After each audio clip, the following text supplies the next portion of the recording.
vamos a abordar unos temas muy interesantes, también multidisciplinares, donde va a hablar primero Rafa de nuevos abordajes innovadores en los antibióticos, luego Pilar Retamar, que nos va a hablar de cómo también los prueba a nivel clínico en el Hospital de Sevilla, y luego una sobre One Health, abordaje desde los sistemas alimentarios sostenibles. O sea, One Health incluye, y no lo dije, sostenibilidad, equilibrio con el planeta, equilibrio con el mundo, y es algo del que hemos hablado poco hoy, pero pues he insistido que creo que debemos hablar de ello un poquito.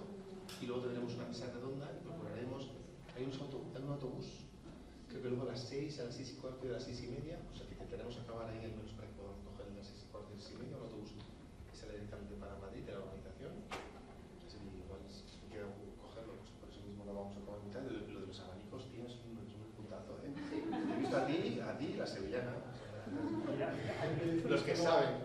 Al gabinete de comunicación que me vale una cada uno de la comunicación. O el PRAN. ¿Unos del PRAN? ¿No hay abanicos del PRAN? Sí. ¿Hay? No hay, pero lo va a ver. Ya os damos. Pero lo va a ver. Vale, eso que viene es buena idea, ¿eh? Sí, claro que buena idea. ¿Dónde están los de comunicación? Sí. Ah, estarán. Vale, perfecto. Bueno, pues ya está. Entonces os dejo con Rafa, que vamos sobre formas innovadoras. Hemos hablado hoy mucho, se me ha olvidado de comentarlo hoy, cuando hablamos de no antibióticos, tal, no sé cuánto que os hace falta. No es la única forma de luchar contra el de los antibióticos, tener nuevos antibióticos. Sí, son vacunas, medidas de prevención, incluso a veces solamente imponer una política de lavado de manos, una política de quitarse la bata cuando vas en tu hospital. No sé, no te vigilo.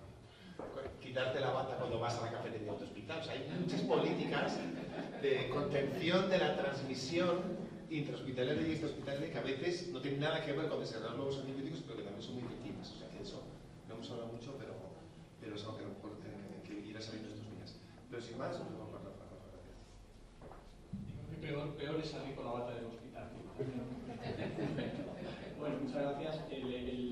Bueno, nuevamente dar las gracias, por supuesto, a la Complutense, MSD y la agencia por permitir que organicemos este curso. Es la quinta edición.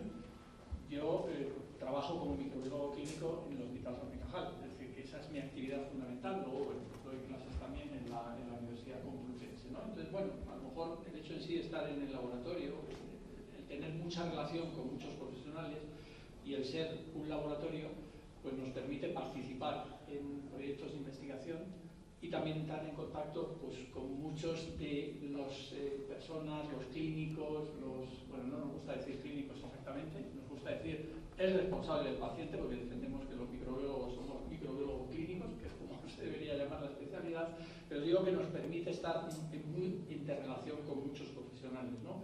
Que es uno de los mensajes o de los objetivos que nos gusta trasladar, ¿no? El problema de la resistencia, aparte de ser One Health, tiene que ser multidisciplinar, donde tienen cabidas pues, muchos sectores para abordar el problema. Vamos a ver si pasa, y no me pasa lo mismo que era. Bueno, ahí está, hay que quedarlo. Conflictos de intereses, la verdad es que estamos acostumbrados a ponerlos. Esto significa que hemos participado en reuniones que a lo mejor están sponsorizadas por la industria farmacéutica, o tenemos proyectos de investigación que muchas veces lo que te permite es conocer un poquito más específicamente y eso a lo mejor te sesga en la forma de comunicar, ¿no? Estos son los conflictos de intereses. Yo sí tengo un conflicto de interés gordo, podría decir, que es el pertenecer al EUCAS, ¿no? Que es el Comité Europeo de Estandarización de las Pruebas de Sensibilidad. Es decir, es el comité que cuando hacemos una prueba de sensibilidad in vitro, un antibiograma, pues decimos si es sensible o es resistente a un antibiótico, ¿no? Entonces este sí podría ser, así decirlo, un conflicto de interés. Y luego quería agradecer pues, al Hospital Ramón y Cajal, al grupo que trabajamos ahí, he señalado a las personas que trabajan más directamente conmigo. Y bueno, pues siempre digo lo mismo, no os creáis que toda la gente que está ahí hace diagnóstico, algunos hacemos diagnóstico, otros hacen investigación y otros hacemos diagnóstico e investigación, ¿no? Y eso es lo que nos permite pues, tener esos proyectos de investigación. Yo para comentaros algunos aspectos innovadores, porque probablemente os voy a dar demasiada información, o yo creo que las presentaciones o las diapositivas es muy probable que las tengáis a vuestra disposición. Voy a utilizar como índice esto que salió publicado en el año 2023, que eran pues, las recomendaciones del Consejo de Europa que nos hacía para recordarnos que deberíamos seguir trabajando en la lucha contra la resistencia a antibióticos. Es lo que decían en el estímulo, ¿no? Aquí. Entonces es un recordatorio de las cosas que se están haciendo y lo que nos han motivado pues, a innovar, ¿no? Estos son los planes, esto van a hablar muchísimo mañana y el próximo día. Todo esto viene del año 2001, del plan de resistencia, de contener la resistencia ante antibióticos de la Organización Mundial de la Salud. Evidentemente nos podíamos ir más atrás, ya se hablaba de resistencia, el plan de resistencia también del año 2015 y luego ya las normativas europeas. Y esa es la razón de por qué existe el plan, ¿no? El plan frente a la lucha de la resistencia a los antibióticos, que ya tiene 11 años, ¿no? O sea, hemos celebrado el 10º aniversario e incluso, bueno, yo creo que vamos a tener la ocasión de que nos van a desgranar el último plan, que es el que cubre del año 2025 al año 2027. ¿Qué nos decían también en esta laboratorio? Pues a partir de tener ese plan, por tanto, yo creo que ahí seguimos innovando, puesto que el plan, y lo vais a ver mañana, se marca unos objetivos y unos indicadores muy específicos, lo cual te permite ponerte las pilas en ese sentido para cumplir con los objetivos y lo que te has marcado, esos indicadores. Pero también en este recordatorio de qué es lo que teníamos que hacer, nos decían que teníamos que hacer vigilancia, ¿no? La vigilancia a algunos les parece un rollo, pero realmente la vigilancia es saber en qué situación estamos frente a la resistencia a los antimicrobianos. Necesitamos herramientas muchas veces, ¿no? Y aquí os recuerdo lo que significa la vigilancia epidemiológica o la vigilancia que se subrayan, es la recogida sistemática, el análisis y la interpretación, en este caso de datos que afectan a la salud, para planificar, implementar y evaluar desde el punto de vista de la salud pública aquellos datos que nos están enseñando.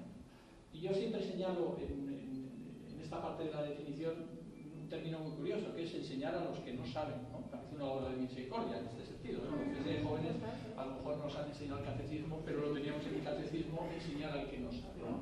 Y es curioso, ¿no? Porque realmente lo que estamos es cogiendo datos y mostrando cuál es la situación. Claro, esto no puede ser un escaparate. Necesitamos algo que es lo que se llama el monitoring, que es el análisis de esos datos. El surveillance sería solamente recogerlos y en función de eso pues establecer las medidas que se consideren oportunas. Desde el punto de vista microbiológico, ¿qué nos gusta? Hombre, uno puede decir, pues hombre, a mí me interesa saber que si tengo una infección urinaria, el patógeno mayoritario es una cepa Escherichia coli, saber cómo es esa cepa Escherichia coli, si es sensible o resistente a antimicrobianos. A los microbiólogos eso nos parece un poco insuficiente y descendemos siempre un poquito más, ¿no? Porque no todas las cepas de Escherichia coli son iguales, algunas están más adaptadas a distintos nichos ecológicos, algunas tienen elementos genéticos de resistencia, algunas las denominamos clones de alto riesgo y entonces pasamos a hacer una anatomía, por así decirlo, de los datos microbiológicos y descendemos un poquito más, ¿no? ¿Por qué? Porque eso nos permite también avanzar en las medidas que vamos a establecer para la lucha frente a la resistencia a antibióticos. Esto de forma representativa pues podría ser como las muñecas rusas, ¿no? O una cebolla, ¿no? Alrededor son capas, ¿no? Que vamos descendiendo para poder comprender al final desde la bacteria, incluso al gen de resistencia, qué es lo que te provoca que sea resistente ese microorganismo. Esto lo publicamos ya hace años, justo pues, el primer año de la pandemia, donde hacíamos una publicación que el motivo era para intensivistas, un catálogo de aquellas cepas o aquellos clones de alto riesgo que eran importantes desde el punto de vista de la dispersión de los mecanismos de resistencia. Esto si le hablas a un microbiólogo y le dices, pues el ST307, pues si es una Klebsiella pneumoniae, pues te va a decir, pues sí, ahora mismo tiene mucha importancia en la diseminación de carbapenemasas, ¿no? Que son enzimas que hidrolizan los carbapenémicos que estarían pues, en el punto más alto de antibióticos de amplio espectro frente a bacterias resistentes, pero que producen pues, estas carbapenemasas y entonces son ineficaces en la mayoría de los casos. Y fijaros, si nosotros hacemos un análisis temporal de lo que ha ocurrido con esta cepa específica, pues vemos que es precisamente un tipo de microorganismo dentro de las Klebsiellas que ha ido acumulando sucesivamente mecanismos de resistencia. Y esto es lo que le hace multiresistente desde pues la aparición de mecanismos de resistencia a quinolonas, a cefalosporinas de tercera generación, a carbapenémicos e incluso a los últimos que se han introducido actualmente en el arsenal terapéutico, como sería el cefidrocol, que es una cefalosporina de muy amplio espectro, ¿no? Y debemos conocer también cuál es su distribución mundial. Cuando hacemos vigilancia epidemiológica nos vamos a fijar siempre en aquellos microorganismos que son más importantes desde el punto de vista de la salud o aquellas necesidades en donde precisemos el desarrollo de antimicrobianos. Esta es la lista, yo creo que ha sido nombrada anteriormente por Bruno, donde están los problemas de resistencia a Acinetobacter baumannii, resistentes a carbapenémicos, también enterobacterias resistentes a tercera generación a cefalosporinas o a carbapenémicos, o Pseudomonas aeruginosa, que estaría pues, en el grupo de alta prioridad, o en el punto medio de alta prioridad. Pues curiosamente hay algunos pues, que hace años serían mucho más importantes, ¿no? Streptococcus pneumoniae, pues ahora gracias a las vacunas, que también ha sido nombrado, pues se ha conseguido reducir las tasas de resistencia en este microorganismo y por lo tanto ha pasado pues, a una situación un poquito más a la derecha. Pero fijaros que se han incluido otros microorganismos, ¿no? La tuberculosis multiresistente, ¿no? Que a lo mejor en España pues no tenemos muchos casos de tuberculosis multiresistente, muchos de ellos son importados, ¿no? De pacientes que vienen de fuera, de personas que vienen aquí a trabajar, pero que es un problema también de salud pública importante. La Unión Europea, el ECDC, el European Center for Disease Control and Prevention, nos obliga, entre comillas, a recoger estos datos epidemiológicos, ¿no? Aquí está pues, un documento de trabajo donde están incluidos todos esos microorganismos y qué es lo que se monitoriza. España, por supuesto, pertenece a esta red. Los laboratorios, en el caso nuestro, pertenecemos a esta red, recogemos datos de microorganismos invasivos, se envían estos datos al Instituto de Salud Carlos III, que también ha sido nombrado anteriormente, y a partir de ahí se suben pues, a Suecia, al ECDC, y se hacen pues, distintas publicaciones. Esto es el informe epidemiológico donde nos permite ver, pues, por ejemplo, en la parte de arriba, cuál es la evolución de la resistencia a Escherichia coli a lo largo de los años, o en Klebsiella pneumoniae, y cuáles serían pues, los antibióticos que se monitorizan o estarían pues, más afectados en este caso. Fijaos aquí, este CTX, este botaxima, cómo ha ido aumentando, son las cefalosporinas de tercera generación o beta-lactamasas de amplio espectro, que no están exclusivamente en los hospitales, sino que también nos las encontramos en el medio extrahospitalario. Y ese seguimiento de la vigilancia epidemiológica o el seguimiento de los clones de alto riesgo incluso nos permite destacar lo que es la transmisión transfronteriza de microorganismos que son multiresistentes. Este es un mapa epidemiológico de Pseudomonas aeruginosa. No se incluye solamente pues, la Europa más occidental, sino la parte de Europa más oriental, incluyendo Rusia. Y fijaros que si nos vamos a los colores más intensos, pues sería cepas que son resistentes a los carbapenémicos en Pseudomonas aeruginosa. Y este seguimiento de estos microorganismos lo que nos ha permitido también son problemas emergentes de resistencia, ¿no? Tratando de descender de esa resistencia específica a grupos de antibióticos a problemas específicos con determinados microorganismos. Sería Escherichia coli, es un informe relativamente reciente del ECDC, donde fijaros cómo las torres van aumentando cepas de Escherichia coli que producen una carbapenemasa de tipo NDM, ¿no? Y uno se pregunta, ¿de dónde viene todo esto, ¿no? NDM es una carbapenemasa que tuvo su origen en la parte asiática, en la India, pero que ya la tenemos desde hace años en España, y que la NDM es una mitad beta-lactamasa, hidroliza todos los antibióticos beta-lactámicos, incluyendo los carbapenémicos, ¿no? Y que incluso, aquí hemos participado nosotros en algunas publicaciones, en el caso de Pseudomonas aeruginosa, pues nos los hemos encontrado, ¿no? Fijaros, NDM, productoras de Pseudomonas aeruginosa, productoras de NDM, de un clon específico en pacientes que a lo mejor han sido trasladados desde Ucrania a nuestros hospitales para ser atendidos, o personas que han encontrado pues, una nueva vida, por así decirlo, alejados de un problema geopolítico o de la guerra de Ucrania. Pero que esto realmente hay que hacer un seguimiento con técnicas pues, un poquito más específicas para poder encontrar pues, estas secuencias y poder explicar por qué son resistentes o multiresistentes. Y esto también está incluido en las agendas, ¿no? En las agendas de investigación. Bruno ponía una foto y decía, pues aquí está Teresa Coque, aquí está Jordi Vila, aquí está Rafa Cantón. Realmente estos fueron reuniones maratonianas, que tuvimos muchas de ellas por internet, para hacer cuál era la agenda de investigación que debería tener Europa con una visión One Health, ¿no? Fijaros que hay varios ejes, que es el diagnóstico, el surveillance, la vigilancia, transmisión, evolución, therapeutics e intervention, ¿no? Pero el surveillance está reflejado precisamente en estas líneas de investigación. Es decir, que el recoger datos no hay que minimizarlo, porque si no sabemos lo que tenemos, pues realmente no podemos establecer tampoco medidas. España, dentro del plan, pues tiene en uno de los primeros puntos de vigilancia del consumo de antibióticos y de la resistencia a antibióticos, relacionado con el Surveillance, tenemos la vigilancia de las resistencias, y para esto ha creado lo que se denomina la red LABRA, ¿no?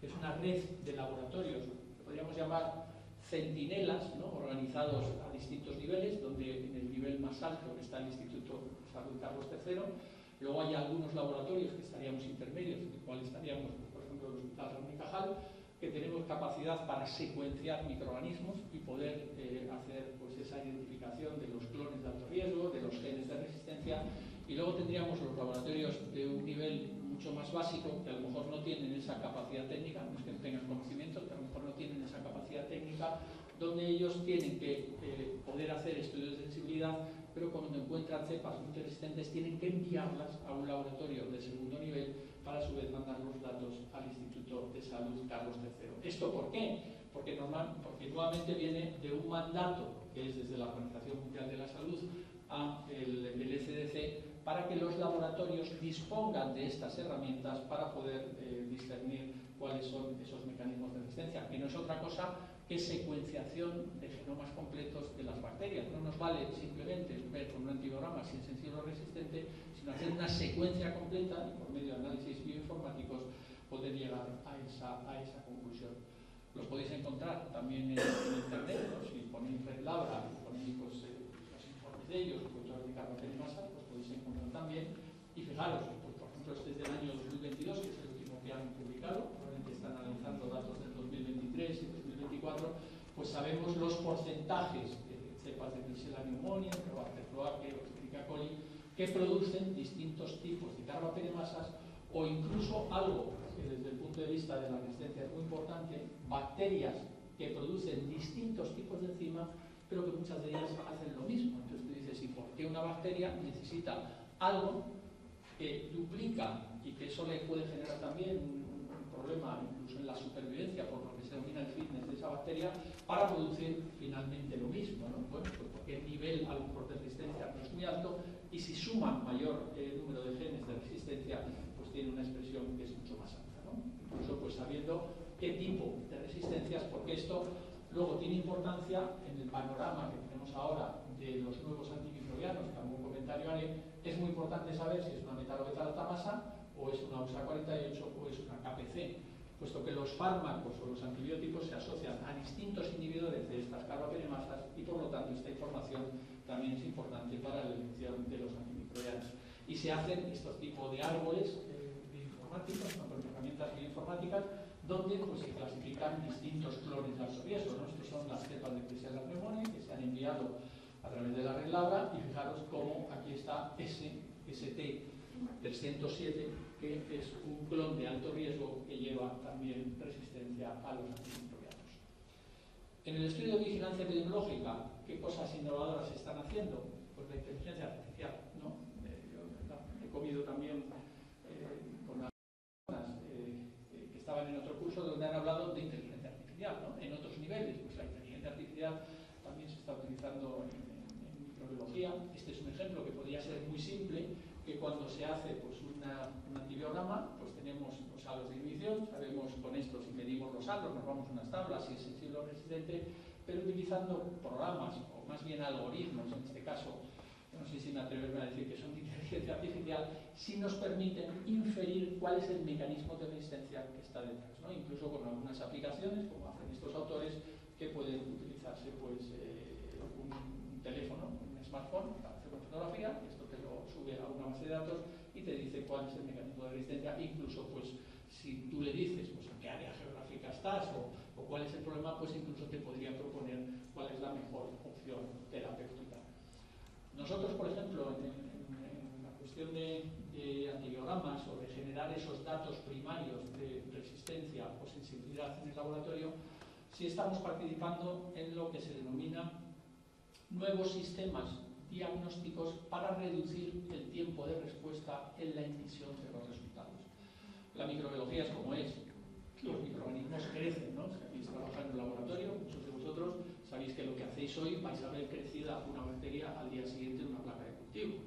Claro, eso para el que es el responsable del paciente, estar esperando 24 horas en un aislamiento y al día siguiente esperar otras 24 horas para tener un resultado de sensibilidad, es un tiempo preciso, ¿no? Entonces se están desarrollando muchos sistemas, ¿no? Este es un ejemplo de ellos, que ahora os contaré muy brevemente, donde se está innovando en la forma de trabajar en los laboratorios de microbiología para reducir el tiempo de respuesta. Esta técnica lo que consiste es, en vez de observar el crecimiento de la bacteria, lo que observa es el movimiento de la bacteria, con lo que se denominan cantilevers, ¿no? Los ingenieros saben perfectamente lo que es esto. Había un ingeniero por ahí, ¿no? Que era de parte... Está por aquí, ¿no? Pero a lo mejor también lo han visto, son sensores voladizos, ¿no? Los sensores voladizos son sensores de movimiento, se ponen en los edificios muchas veces, ¿no? Para saber si se mueven o no. Esto con nanotecnología lo puedes reducir mínimamente, de tal forma que tú, si depositas bacterias sobre estos sensores, esa bacteria se mueve. Si le pones un antibiótico y deja de moverse, significa que es sensible a ese antibiótico. Y si se sigue moviendo, es que es resistente a ese antibiótico, ¿no?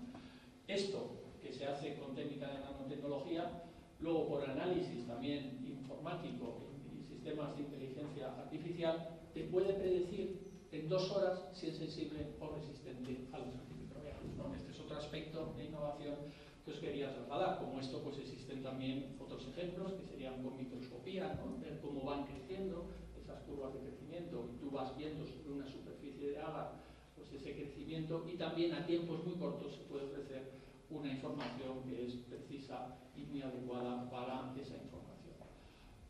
Medidas de infección, de control de infección, ¿no? Pues aquí se pueden hacer también muchas cosas. Sabéis que utilizamos medidas de barrera, muchas veces habéis ido a ver a algún paciente a algún hospital, pues medidas de aislamiento, uno tiene una bata, una mascarilla, unos guantes, etcétera, etcétera, pero lo más importante es el lavado de manos, ¿no? El lavado de manos. Entonces, el lavado de manos, uno dice, bueno, ¿cómo voy a implementar o cómo voy a innovar en ese lavado de manos? Pues también hay algunos artículos que publican utilizando sistemas de inteligencia artificial de cómo debe ser ese lavado de manos para que sea lo más efectivo posible, para que sea eficaz y evite la transmisión de mecanismos de resistencia.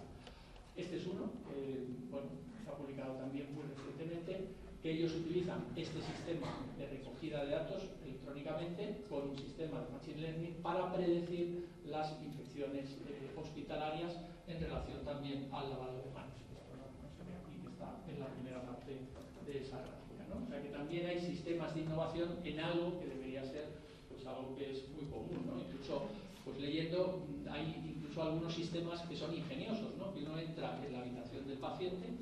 Realmente ahora lo que no se lleva es lavarse las manos con jabón, tú te las tienes que lavar antes, pero sí utilizar a lo mejor soluciones hidroalcohólicas. Bueno, pues en los dispositivos de soluciones hidroalcohólicas, cuando entra el médico o la enfermera, en el sistema de dispensación de esas soluciones hidroalcohólicas hay una especie de flash de luz, ¿no? Entonces simplemente con eso, pues la gente que lo publicaba, con algo que tú dices, oye, ¿es innovador o no? Pues sí, estás innovando en el proceso, pues es algo muy simple que favorece el cumplimiento de esa medida.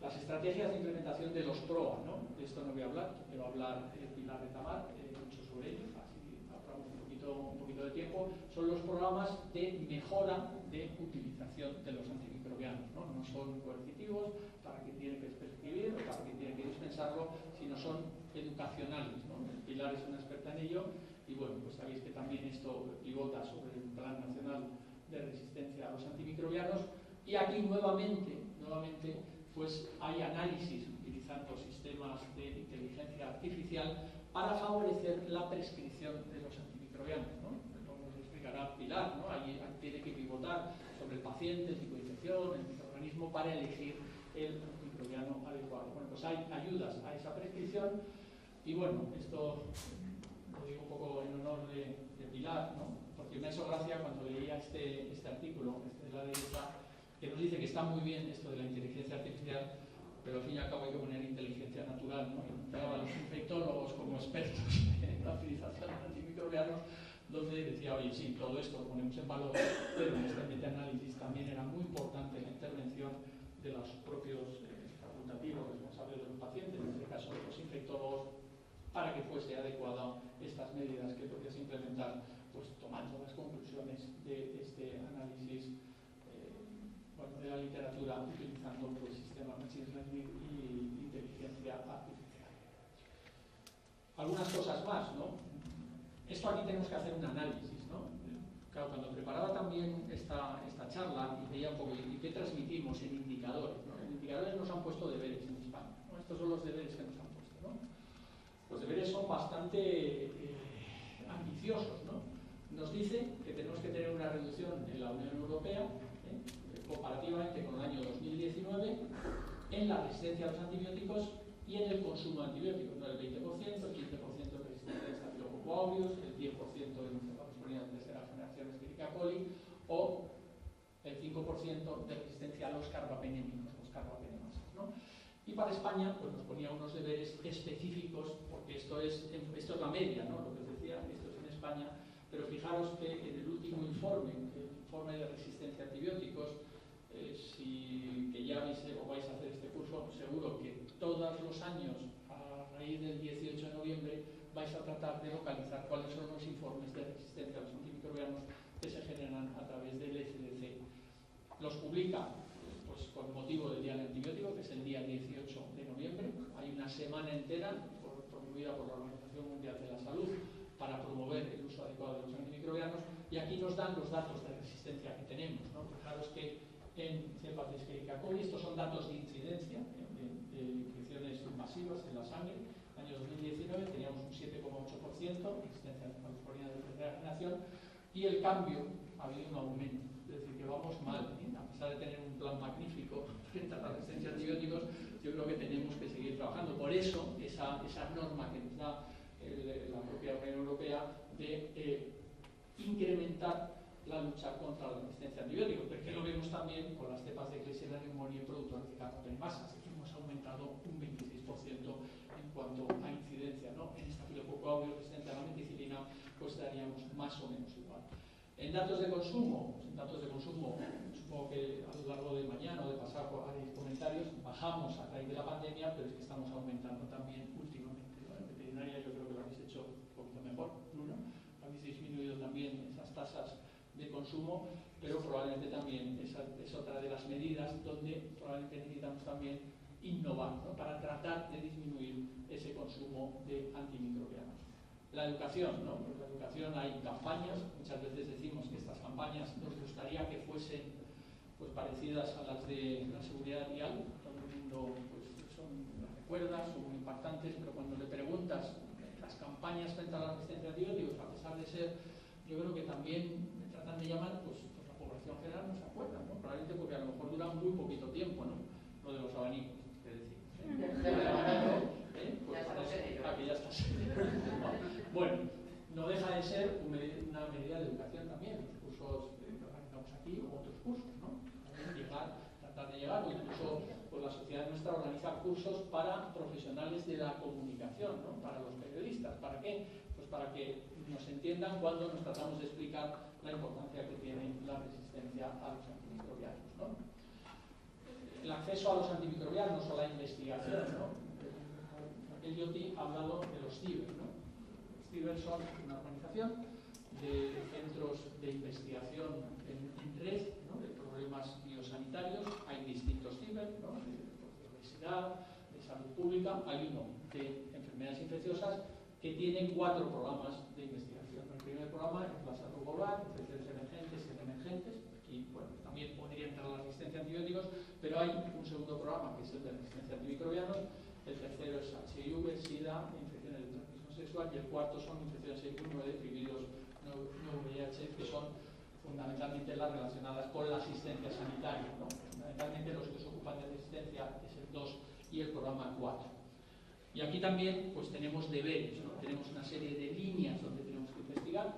Aquí están resumidas muchas de ellas. Nuevamente nos aparece la vigilancia meteorológica, el estudio molecular de los mecanismos de resistencia, la descripción de los clones de alto riesgo, el diagnóstico microbiológico, tal como nos marca pues, la agenda de la JPI, de la Joint Programming Initiative on Antimicrobial Resistance, o otros que son el desarrollo de nuevos antimicrobianos o incluso el recuperar antimicrobianos que no se utilizan o que los hemos dejado de utilizar, ¿no?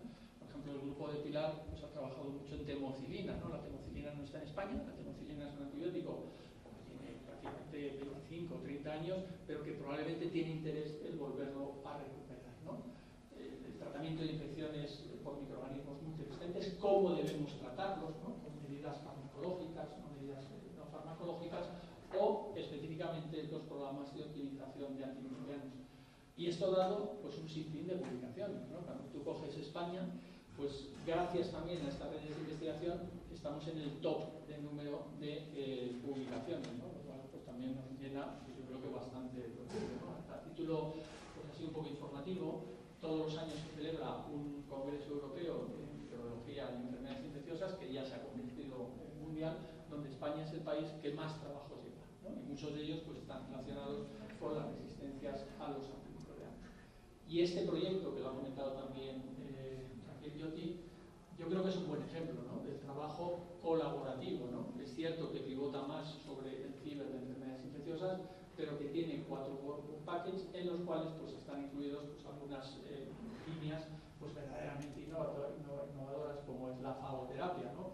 O el programa 1, que lo que pretende es, utilizando recogidas de datos, luego sistematizar esos datos para poder utilizar herramientas también de inteligencia artificial que nos permitan reconocer factores de riesgo en pacientes para tener infecciones por determinados microorganismos y ofrecerles por las mejores soluciones frente a esas bacterias resistentes. En nuevos antibióticos, ¿qué es lo que se está innovando? También se está innovando mucho, ¿no? Hubo un movimiento pues a partir del año 2010 por la Sociedad Americana de Enfermedades Infecciosas y Microbiología Clínica, que nos decía que los antibióticos estaban terminando en innovación. Y era cierto, ¿no? Veíamos cómo iban apareciendo cada vez menos antibióticos disponibles, los nuevos, para introducirse en ese arsenal terapéutico. Y bueno, estableció un eslogan que decía, ¿por qué no para el año 2020 tener nuevos 10 antimicrobianos, ¿no? Entonces yo ahora os lanzo una pregunta, ¿vosotros qué pensáis? ¿Que se cumplió lo que quería la Sociedad Americana de Enfermedades Infecciosas y Microbiología Clínica? Pues en principio diríamos que no, pero sí se cumplió, sí se cumplió. Incluso luego lanzó otro eslogan donde nos decía que por qué no tendríamos 20, ¿no? Incluso para el 2020. Bueno, pues esta ha sido la curva, ¿no? Esto, bueno, pues el mérito que tiene es estar un poquito atento a qué es lo que se va introduciendo y aprobado por la FDA, por la Agencia Europea del Medicamento. Y fijaros cómo a partir de los años 80 pues empieza una disminución y luego empiezan medidas para tratar de estimular a las industrias farmacéuticas que introduzcan esos nuevos antimicrobianos, ¿no? Y es cierto que uno puede decir, pero son nuevos, Rafa, ¿de verdad son nuevos? Pues realmente nuevos, podríamos decir que no son, ¿no? Porque actúan sobre las mismas dianas, pero bueno, algunos de ellos pueden ser más originales porque tienen lo que denominamos los inhibidores de beta-lactamasas, que muchos de ellos son inhibidores de carbapenemasa. Fijaros, incluso tenemos 2 muy recientes, el solupen, que es un carbapenémico oral, que bueno, siempre se nos pone así la piel de gallina pensando que vamos a tener un carbapenémico oral, ¿no? Bueno, este es de uso hospitalario para precisamente facilitar el alta de los pacientes, pero que ha sido aprobado en Estados Unidos, ¿no? O el otro, pues que pretende solucionar un problema muy frecuente, la cefocidacina, que lo que pretende es ser activo frente a cepas de Escherichia coli que puedan tener beta-lactamasas de espectro extendido y que afectan mucho a mujeres que tienen infecciones urinarias de repetición, y que esto es un problema real. Y bueno, pues lo que tratan es precisamente de solucionar estos problemas relacionados con la resistencia a los antimicrobianos. La verdad es que nos gustaría, esto yo creo que ha sido destacado, que la investigación en antibióticos pues tuviese una curva tan ascendente como tiene los anticancerosos. Efectivamente, esto lo has comentado anteriormente en tu presentación, de que hay multitud de razones para las cuales esto no se produce. También hay algo que hemos de tener en cuenta, eso lo hemos criticado nosotros mucho, desde los foros más académicos, que es el tiempo que se tarda desde que un antibiótico es aprobado por las agencias reguladoras en Europa hasta que realmente los prescriptores son capaces de prescribirlo para que le llegue al paciente que tiene una infección. Hay veces que tardamos 500 días en España, lo cual es un tiempo precioso, ¿no? Pues son más de 2 años que tardamos en poder disponer de un antibiótico que realmente va a ser importante para poder tratar a esos pacientes. Yo creo que aquí sí que necesitamos realmente algunas medidas que eviten que todos estos intrincados burocráticos pues impidan que nos lleguen a los propios pacientes. Y luego lo que ocurre son pues, situaciones como esta, ¿no? Este es un ejemplo de una empresa que investiga en nuevos antimicrobianos, es la plazomicina, es un aminoglicósido, Bruno ha trabajado bastante en ella, en mecanismos de resistencia, pero que tiene algunas ventajas frente a los aminoglicósidos convencionales, ¿no? La gentamicina, la tobramicina o la miracina. Este antibiótico se lanzó al mercado en Estados Unidos y realmente la empresa se declaró en bancarrota. ¿Por qué? Pues porque no vendía el antibiótico costaba, bueno, tampoco era muy barato, ¿no? Para lo que es un antibiótico realmente, pero como no vendía, pues al final no obtenía beneficios y no pudo recuperar la inversión que habían puesto para el desarrollo de ese antimicrobiano. Y ahora mismo pues no tenemos disponible la plazomicina. Esto lo compró después, este producto, un laboratorio en la India, pero yo creo que no lo ha comercializado todavía. O sea que ahí está, ¿no? En DICES. ¿No? Estamos hurtando, después de haber hecho una innovación, por el trabajo que cuesta en la utilización pues, en los propios pacientes. Alternativas. Pues alternativas a los antibióticos hay muchas, ¿no? Desde los anticuerpos, los monoclonales, las vacunas, los fagos, ¿no? Los bacteriófagos, ¿no? Utilizando pues, algunas otras que van pues, frente a los biofilm, etc., ¿no? Algunos ejemplos, ¿no? Que podemos ver, pues este es un compuesto que está en desarrollo, lo que pretende, y ya hay algún ensayo clínico con él en fase 1, de que es un monoclonal que va directamente frente a la forma de crecer de algunos microorganismos, ¿no? Algunos microorganismos crecen en lo que se denominan las biopelículas, que las biopelículas es por crecer todos esos juntitos, pues forman como una cápsula alrededor de ellos que impiden que los antibióticos entren y también impiden que actúe el sistema inmunológico. Bueno, pues estos compuestos, que no son antibióticos per se, lo que hacen es evitar precisamente ese biofilm, tratan de que se rompa y por lo tanto los microorganismos serán más sensibles cuando tú los administras probablemente con un antibiótico a la vez, ¿no? Esto también pues, es una medida innovadora que veremos en un futuro. Las vacunas, ¿no? Pues las vacunas hay también pues, algunas hojas de ruta, ¿no? Esta está publicada por la Organización Mundial de la Salud, de cómo debemos investigar nuevas vacunas frente a microorganismos multiresistentes. Aquí veis pues, algunos de los candidatos, ¿no? O algunas que ya se están utilizando frente a estreptococo-neumonía. Esto ha sido un avance tremendo en los últimos, me atrevo a decir, pues 20 años con la introducción de las vacunas frente a estreptococo-neumonía de algunos serotipos específicos que acumulaban resistencia a antibióticos, podríamos decir que eran como esos clones de alto riesgo, donde se ha visto que se ha reducido pues, la resistencia a la penicilina o a la cefotaxima. La ventaja que tienen las vacunas es que con los antibióticos el tiempo que se tarda en aparecer resistencia a estos propios antibióticos es muy corto, ¿no? Incluso antes de que introduzcamos un antibiótico en la clínica ya sabemos, ya conocemos los mecanismos de resistencia.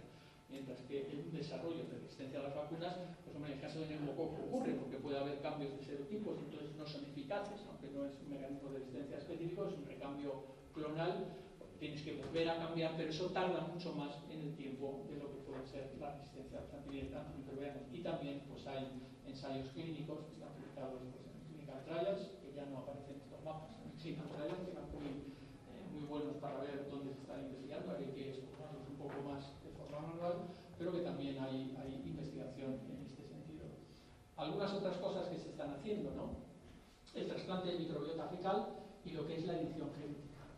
El trasplante de microbiota fecal se puso en marcha frente a la infección por clostridios difíciles, ¿no? Que produce pues, diarreas asociadas a la ingesta de antibióticos, la mayoría de las veces, pacientes que están hospitalizados, y el recambiar esa microbiota fecal, que es lo que se denomina pues, el trasplante fecal, no más que la transferencia fecal, pues hace que evites tener ese microorganismo, ese clostridio difícil. Bueno, pues con esa experiencia se ha llevado también a tratar de ver si tendría un impacto en el reemplazamiento de cepas que son resistentes a los microbianos. Nosotros estamos participando con Rosa del Campo en nuestro hospital, que está anidado a ese proyecto del MEPRAN, en la unidad de cuidados intensivos de nuestro hospital. Monitorizamos a los pacientes, vemos cuáles son los que se colonizan y se está haciendo también transferencia fecal para producir ese reemplazo de las bacterias que se están produciendo infecciones y tratar de evitar que esas cepas que estarían en lo que es el propio intestino de ese paciente luego emerjan y puedan producir pues, determinados tipos de infecciones propias de pacientes ingresados en la UCI, ¿no? Y luego tendríamos la edición genética, ¿no? La edición genética es tratar de reemplazar dentro del gen del propio microorganismo la presencia de esos genes de resistencia a los antimicrobianos. Bueno, estos eran algunos ejemplos que os ponía de la transferencia. La utilización de estas medidas innovadoras es el aspecto regulatorio, ¿no? Realmente, tú qué es lo que estás introduciendo a ese paciente, ¿no? Estás introduciendo, pues, a lo mejor microorganismos que vienen de donantes, y todo esto, pues claro, tiene que estar de una forma regulado específicamente para no producir, pues, un efecto negativo y buscar ese efecto positivo de reemplazo. El tema de lo que os decía, la edición genética, estos utilizan herramientas también de fagos, donde lo que se hace es anular esos genes de resistencia por la infectación de esas bacterias con fagos para evitar que sean viables. Un aspecto que también está dando que hablar, sobre todo en los últimos años, es la utilización de los fagos, ¿no? Los fagos no son más que virus que infectan a las bacterias. Hay distintos tipos de fagos. Los que más interesan son aquellos que matan a las bacterias, y por lo tanto el objetivo en este caso sería matar a las bacterias resistentes a los antimicrobianos, y esta es una de las medidas que se han propuesto y que, ojo, incluso se utilizaban anteriormente a la utilización de antimicrobianos. En veterinaria se utilizan, ¿no? Tienen un tiempo, un recorrido mucho más amplio, existe un aspecto regulatorio, pues, mucho más amplio de lo que podamos tener en la medicina humana, que está todavía por desarrollar la utilización de esa fagoterapia. Ojo, esto tampoco a lo mejor va a ser en un futuro el gold estándar, ¿no? Por cómo se están realizando los ensayos, los resultados que se están obteniendo, probablemente los fagos, para que sean más eficaces, va a haberlos que utilizar conjuntamente con los antibióticos, ¿no? Y hay muchos aspectos que quedan por desarrollar, ¿no? ¿Cómo se administran esos fagos? ¿Cuál es la farmacocinética, ¿no? Claro, si tú das una dosis muy grande de fagos, si tú matas a la bacteria, pues esa bacteria no es capaz luego de replicar, ¿no? Para producir más fagos en lo que es el ciclo lítico de las propias bacterias, ¿no? Y por lo tanto nos queda también aquí un camino por recorrer.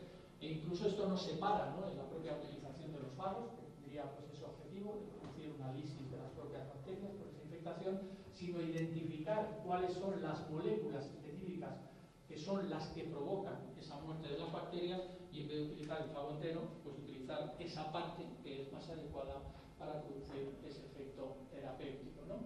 O la nanotecnología, ¿no? La nanotecnología es otro campo que se está utilizando actualmente en la innovación, que si yo quiero enfrentarme, pues, a una cepa de Klebsiella pneumoniae, que sea un ST307, ¿por qué no en la forma de administrar ese antibiótico vaya específicamente frente a esas bacterias y no provoque, pues, un efecto negativo sobre la microbiota del propio paciente? Esto se consigue también con formulaciones específicas que tienen una efectividad exclusivamente frente a ese tipo de bacterias. Y luego tendríamos también todo lo que es la inteligencia artificial, ¿no? Os he comentado algunos ejemplos.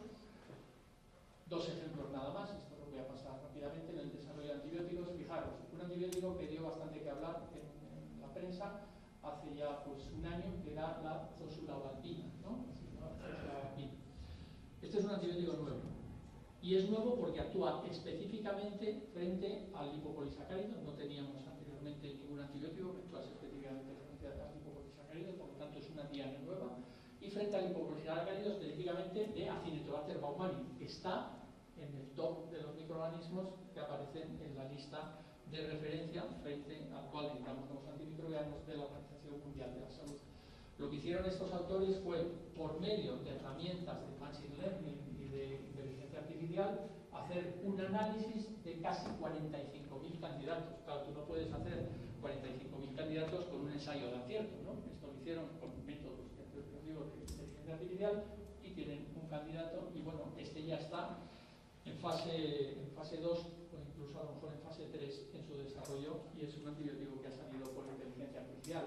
O algo que se denomina ahora, que es el reposicionamiento de compuestos, ¿no? El reposicionamiento de compuestos no es otra cosa que una base de datos muy grande de compuestos que han sido investigados para otro tipo de actividad, no con la actividad de antimicrobianos, sino que, por ejemplo, este es un antidiabético, la alicina, donde por medio de utilización de sistemas de inteligencia artificial y un análisis preciso de cuáles son las estructuras y lo que cabe esperar en cuanto a dianas de actuación, la alicina también tiene una actividad antimicrobiana, ¿no? Y por lo por tanto, bueno, sería un candidato también a desarrollar en este caso. Y luego lo último pues sería la cooperación o las acciones a nivel global. Siempre tenemos una discusión, Bruno y yo, de One Health y el Global Health, ¿no? Luego habrá una mesa redonda. Eso, a mí me gusta hablar del Global Health, ¿eh? Bueno, no sé si incluye el Global Health a One Health o debería estar en una posición distinta, con un círculo más grande. Pero claro, lo que ocurre en la resistencia a antibióticos, hay un efecto entre los distintos sectores, ¿no? Veterinario, humano, medioambiental, etcétera, ¿no? Pero fijaros, lo que ocurre en un sitio determinado, en un país determinado, aparece en otro país de forma muy rápida, ¿no? Lo que os comentaba de las cepas estas que vienen de Ucrania, una serotinosa, o las cepas con carbapenemasas de pacientes que habían sido trasladados de la India a Suecia y ese paciente pues emergió con una infección por una carbapenemasa y se describieron a partir de ahí pues, las famosas NDM que os comentaba, y esto está en relación más a lo que es el Global Health, y por lo tanto necesitamos también medidas que traten de alejar la perspectiva, por supuesto, One Health, pero con una visión Global Health, la resistencia a los antimicrobianos. Trabajamos mucho, ¿no? Pero cuando nos ponen en los indicadores, pues España no está en la mejor posición, ¿no? Entonces yo creo que tenemos que hacer el esfuerzo de hacer un análisis de conciencia, ¿no? De la situación en la que estamos. Yo creo que tenemos un plan que nos lo van a comentar mañana, que es excelente, pero debemos preguntarnos por qué seguimos en los indicadores en una situación no tan óptima como otros países, o este, que es de una institución americana, se llama el Center for Disease Dynamics, Economics and Policy en Washington, que mide un índice de resistencia, y nosotros pues estamos como país de alto poder adquisitivo, por así decirlo, cuanto más abajo estás, peor en resistencia a antibióticos, ¿no? Entonces, si os fijáis en los azules, pues estamos bastante más abajo, ¿no? Y por lo tanto pues necesitamos innovar en esas medidas frente a la resistencia a los antibióticos. Y creo que esta era la última. Muchísimas gracias por